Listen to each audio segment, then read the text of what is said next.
Welcome to CEF Insights, your source for closed-end fund information and education, brought to you by the Closed-End Fund Association. My name is Diane Merritt. Before we start our discussion, I would like to note the Closed-End Funds Association is holding an educational conference for registered investment advisors on March 10th in Fort Lauderdale, Florida. For more information and registration, please go to www.cefaadvisorsummit.com. Today we are joined by Axel Merk, President and Chief Investment Officer, and Peter Maletis, Portfolio Manager for Merk Investments. We're so glad you both can be with us today. Good to be with you. Good to be with you. Axel, your firm regularly publishes economic research. Where do you see the U.S. economy in 2020?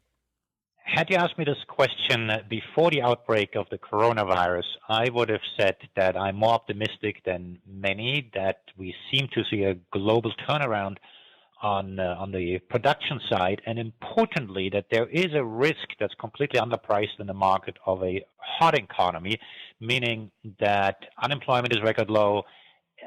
Not many people can be drawn from the sidelines into the labor market, and then we have so-called accommodative labor markets, accommodative monetary policy. And so what that basically means is that we could reach the point where we have workers demanding so much money that it will provide spillover inflation to other areas.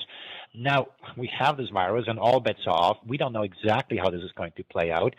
If we do have the hot economy scenario, I think we'll have a very volatile environment because the Fed has all but promised not to do anything about it if inflation does go higher.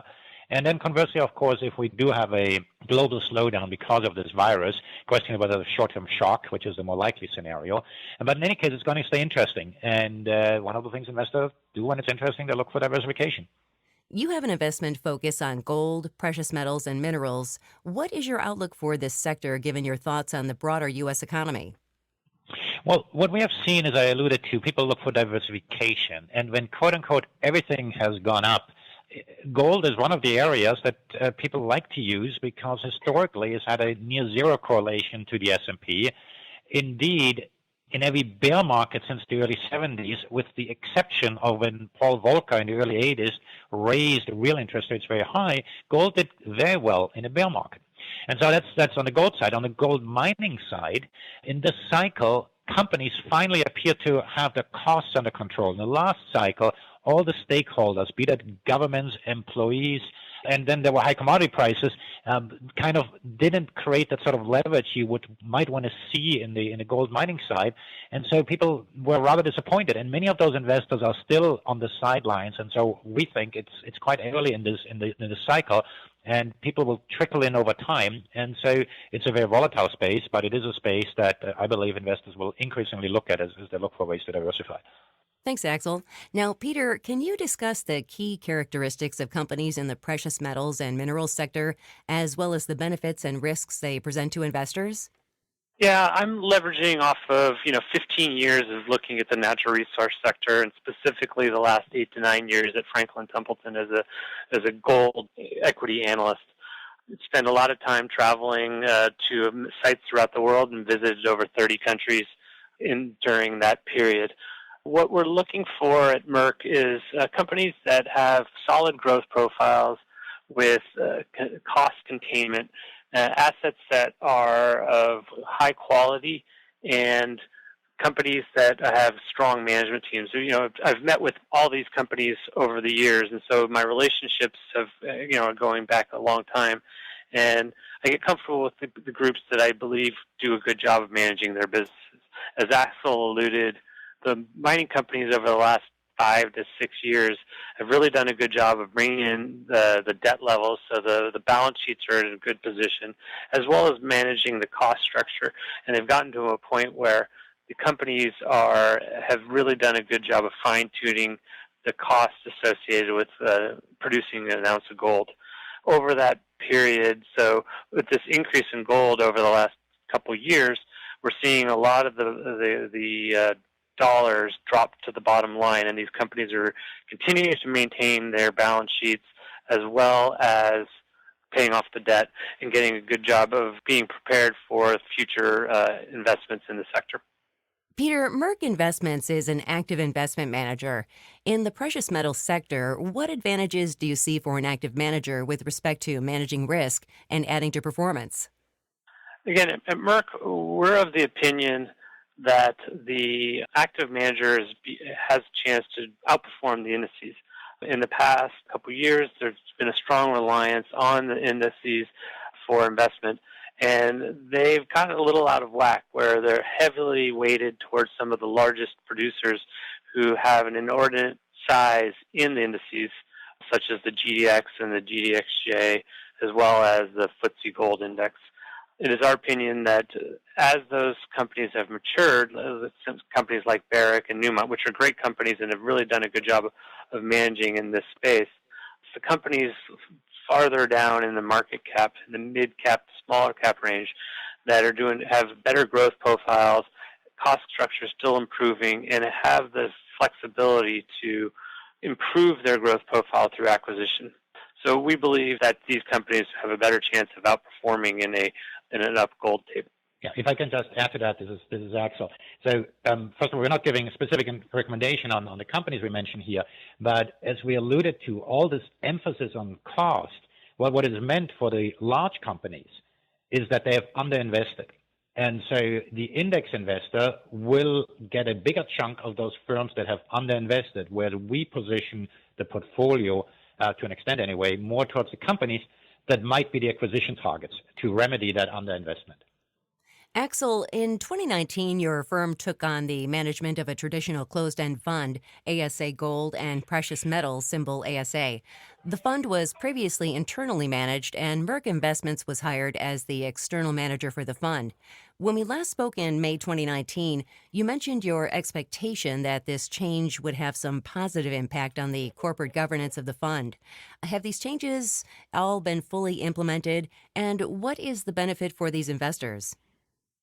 Well, the key benefit to investors is that best practices are being employed. And I'm not suggesting that things were quote unquote bad before, but it is the board's responsibility to oversee service providers. And we, as an external investment advisor, we have a mandate.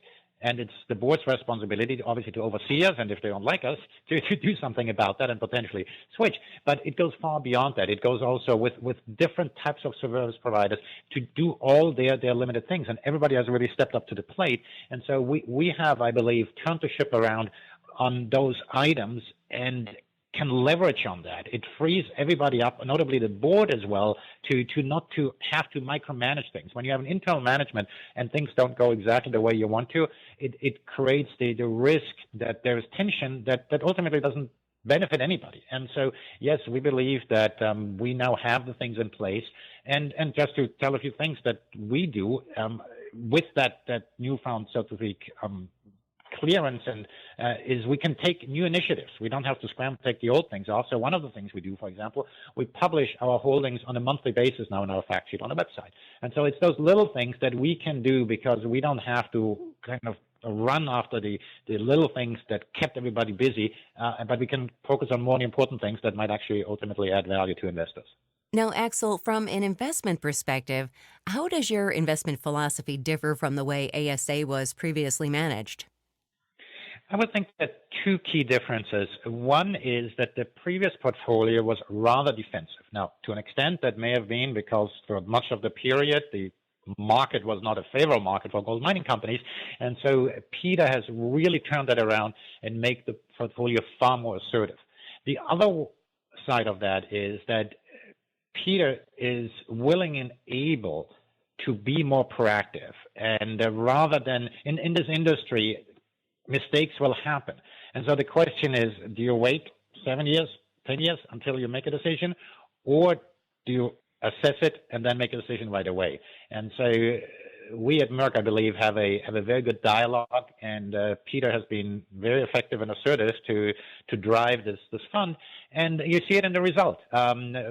We've managed the fund for less than a year, so bragging about returns might be a tad premature, but we do think that if you compare what ASA has done compared to other funds in the space and compared to the indices, I think that Peter's approach has paid off very well. And then just one more thing.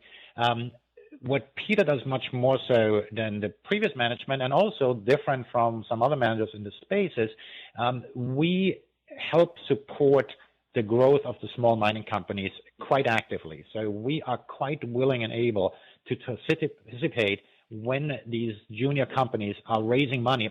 And unlike in other industries where when capital is raised, companies tend to, the share price tends to fall down. Well, in this industry, often, not always, but often, share price might go up because these companies need the resources to continue the projects. And if we typically line up with other strong managers, we are able to support that growth. And as a closed-end fund, we're uniquely positioned in doing that because we don't have the shareholder outflows that have really hamstrung some of the open-end funds that have tried to do the same thing in the past, but are now too small to help the industry as they had in the past. Peter, we spoke about the U.S. economy earlier. How does this outlook impact the way you structure your portfolio? So I leverage my historic analysis of the sector on the company basis with the Merk team. So Axel and his team have been analyzing the economy for many years. And so we are constantly having discussions and meetings on almost on a daily basis about what's going on in the global economy and how that would affect the gold price. And so I take that into consideration as how I'm looking at it, and it gives me a kind of a foundation for what I think and how I think gold is going to act.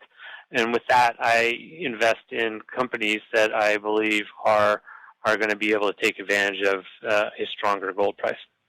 And to just maybe add to that, one thing you asked me what's different. Well, Peter has been very actively investing in Australia, and I mentioned that in the geopolitical context because the Australian dollar has been reasonably weak. And when the currency is weak, then when you price the gold in that respective currency, the profits go up. And that geographic diversification has also helped to support the portfolio and returns. So, Peter, are valuations in the precious metal space in attractive levels? It's our opinion that there is room to go in the gold equities. We've had a good run over the last 12 months, but we've seen the gold price increase pretty significantly. And anytime you see a gold price increase as fast as it has, it takes some time for the market to really adjust their assumptions that the gold price is at a good level. So we're slowly seeing companies get comfortable, and analysts, I should say, get comfortable with the gold price. And so it is my opinion that things are priced attractively at these levels and have room to go. Also with the tailwind of what we believe is a gold price that has a chance to continue to increase. And where do you see the best opportunities among precious metals companies? Like I alluded to earlier, we're of the opinion that if you move down in market cap in the mid to small cap, you have a better chance of increased returns with an increasing gold price. Historically, what you'll see is when the gold price increases as quickly as it did, a lot of the larger investors will move initially into some of the larger names because of liquidity, and that's where the moves start initially. But as you get comfort with the gold price, the general investor will start moving down in market cap because they see the opportunities is better there. So what we're doing is investing in the mid and small cap. We're also, as Axel said, helping and investing in smaller companies that are exploration and development plays that need capital, and once they get that capital, they can move forward very quickly. So we've been investing in some of these exploration and development names where we think have good jurisdiction, good management teams, and solid projects. And when they have this capital, there's a good chance that they will develop some of the better mines going forward, or potentially getting taken out by some of the larger guys that are trying to supplement their growth profiles that they have not paid as close attention to as they usually had in past. And how do you believe an allocation to equities of companies in the precious metals sector is best positioned in an investor's diversified portfolio? We would obviously never give portfolio advice to an investor, but it is our opinion that gold has a place in everyone's portfolio, or should be in everyone's portfolio, but it should never be a significant portion. The standard allocation probably is right around 5%. We could go up to maybe 15%, but we think that it's a good hedge against a larger portfolio invested across all sectors.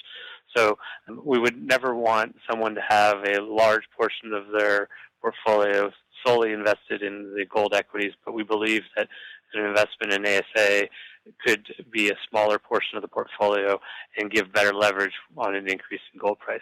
My opinion is that we're investing for people that want to invest in gold.